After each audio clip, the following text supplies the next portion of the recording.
जिन बच्चों को 2026 में बिहार बोर्ड से मैट्रिक या इंटर का एग्जाम देना है, ऐसे बच्चों के एग्जाम में यानी मैट्रिक इंटर 2026 में 100 ऑब्जेक्टिव नहीं रहेंगे।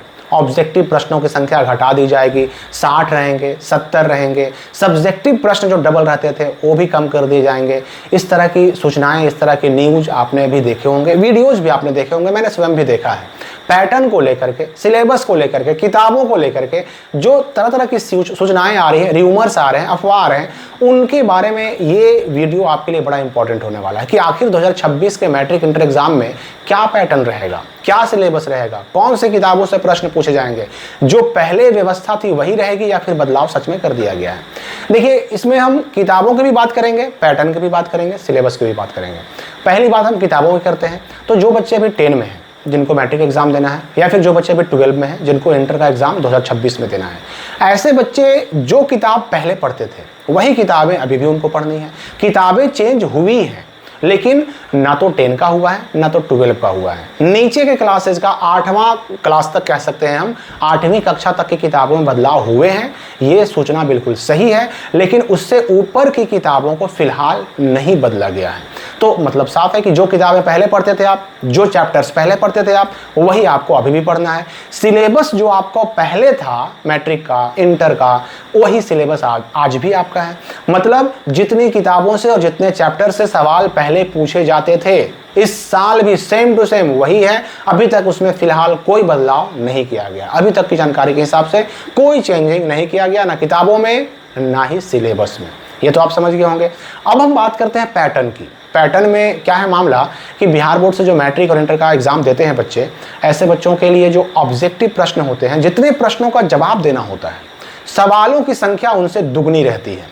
जैसे इंटर में जो प्रैक्टिकल वाले सब्जेक्ट हैं, फिजिक्स है, केमिस्ट्री है, बायोलॉजी है, आर्ट्स में होम साइंस है, साइकोलॉजी है, या फिर जो है ज्योग्राफी है, तो ये सारे सब्जेक्ट में ना एग्जाम जो होता है सेंटर पर वो 70 नंबर का होता है। अब 70 नंबर में 35 नंबर सब्जेक्टिव, 35 नंबर ऑब्जेक्टिव। तो 35 नंबर जो ऑब्जेक्टिव जवाब देने होते हैं, तो उनके लिए सवाल रहते हैं 70, और 70 में से किसी 35 सवाल का जवाब देना होता है। या फिर जो प्रैक्टिकल वाले सब्जेक्ट नहीं है, मैट्रिक इंटर दोनों में, उनमें 100 ऑब्जेक्टिव क्वेश्चन रहते हैं और 100 में से किसी 50 का जवाब देना होता है। मैट्रिक में साइंस और सोशल साइंस में प्रैक्टिकल होता है, तो उसमें 80 ऑब्जेक्टिव क्वेश्चन रहते हैं, 80 में से किसी भी 40 का जवाब देना होता है। और ये मामला सिर्फ ऐसा नहीं कि सब ऑब्जेक्टिव क्वेश्चन के साथ ही है, सब्जेक्टिव में भी यही मामला है। अगर मान लीजिए कि 2 नंबर वाले सवाल हैं, आपको अगर 5 का जवाब देना है तो 10 सवाल रहते हैं और 10 में से किसी 5 का जवाब देना होता है।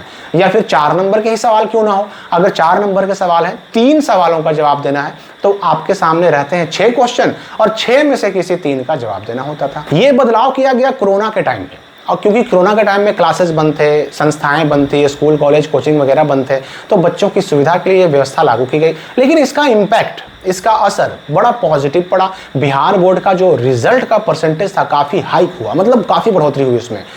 जितने बच्चे पहले पास होते थे, पासिंग परसेंटेज काफ़ी बढ़ गया, फेल होने वाले बच्चों का परसेंटेज काफ़ी घट गया। तो इसकी वजह से बिहार बोर्ड के प्रदर्शन में काफ़ी सुधार हुआ।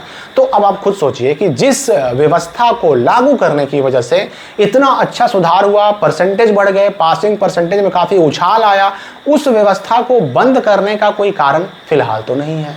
तो जब कोई कारण ही नहीं है, तो इस व्यवस्था को यानी कि एग्जाम के पैटर्न को चेंज क्यों किया जाएगा। और वैसे भी अगर चेंज किया भी जाता है, कोई बदलाव अगर बड़ा होता भी है, तो उसकी सूचनाएं आती हैं, उसका न्यूज़ आता है, उसका नोटिफिकेशन आता है, उसका नोटिस आता है।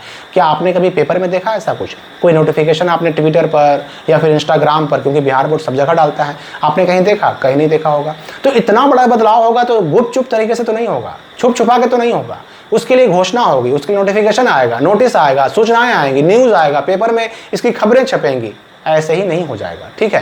तो इतना मान के चलिए कि 2026 में भी अभी तक सेम सब कुछ वही व्यवस्थाएं हैं जो पहले के वर्षों में 2025 में, 24 में, 23 में, 22 में रहा करता था, वही रहेगा। 100 ऑब्जेक्टिव रहेंगे, पहले भी रहते थे, अब भी रहेंगे। प्रैक्टिकल वाले विषयों में इंटर में 70 ऑब्जेक्टिव और मैट्रिक में 80 ऑब्जेक्टिव पहले भी रहते थे, अब भी रहेंगे। कोई बदलाव इसमें फिलहाल नहीं हुआ है। और अगर बदलाव होगा तो उसका न्यूज़ आएगा, उसका नोटिफिकेशन आएगा, और मैं स्वयं भी आपको सूचना दूंगा, तब जाकर के आपको समझना है कि हाँ भाई बदलाव सच में हुआ है। तो बिल्कुल टेंशन फ्री होकर के आप 2026 के मैट्रिक इंटर एग्जाम की तैयारी में लगे रहिए, उसमें कहीं आपसे कमी ना हो, क्योंकि समय धीरे धीरे काफ़ी पास आते जा रहा है। क्योंकि अब तो भाई डमी भी आ चुका है, डमी रजिस्ट्रेशन कार्ड आ चुका है, तुरंत इसका डेट खत्म होते ही आएगा ओरिजिनल रजिस्ट्रेशन कार्ड, और उसके साथ तुरंत भराएगा एग्जाम फॉर्म। अब एग्जाम फॉर्म भरा गया मतलब एग्जाम की उल्टी गिनती शुरू हो गई। तो इसलिए तैयारियों में लगे रहिए, इन सारे खबरों के चक्कर में ना पड़िए कि ऑब्जेक्टिव कम हो गया तो पैटर्न चेंज हो गया तो सिलेबस चेंज हो गया, किताबें बदल गई। ये सब बीच सेशन में कभी नहीं होता है, ठीक है। अगर होगा भी तो अगले सेशन के शुरुआत में होगा, उसकी घोषणा होगी, इसके बीच में उसके पहले होने के चांसेस बहुत कम है, और अगर होगा भी तो बिना सूचना दिए नहीं होगा। तो इस वीडियो के लिए फिलहाल इतना ही। और भी कोई डाउट आपके मन में हो तो कमेंट में पूछ सकते हैं। हम मिलेंगे अगली वीडियो में नए अपडेट के साथ।